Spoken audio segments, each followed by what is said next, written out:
Apa yang terjadi kepada mata wang negara Zimbabwe sehinggakan duit kertas dicetak setinggi 100 trilion Zimbabwe dolar?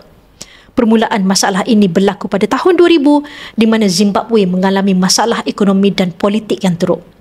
Jadi untuk membendung masalah ini, Presiden Robert Mugabe cuba menyelesaikan masalah hutang dan kekurangan keuangan dengan mencetak lebih banyak wang. Ini meningkatkan jumlah wang yang beredar dalam ekonomi tanpa sokongan dalam bentuk produk ataupun ekspor yang bernilai. Pada puncak hyperinflasi tahun 2008, kadar inflasi Zimbabwe mencecah 79.6 bilion peratus setahun dan kerajaan terpaksa mencetak wang dengan denominasi yang sangat besar seperti 100 trilion Zimbabwe dolar.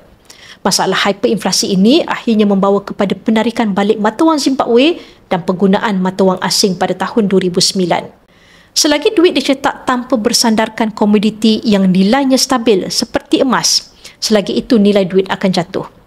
Kejatuhan nilai duit inilah yang menyebabkan harga barangan termasuk emas meningkat setiap tahun.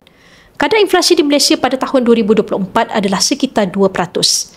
Ini bermakna, jika anda memiliki RM1 juta pada tahun 2023, nilai kuasa beli RM1 juta telah turun kepada RM980,000 dalam tempoh masa 1 tahun sahaja.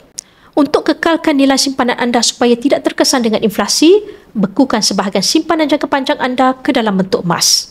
Untuk bermula, anda boleh rujuk pin video saya untuk 5 langkah daftar akaun Public Gold dan saya akan bimbing anda dalam langkah-langkah simpanan emas yang terbaik untuk anda.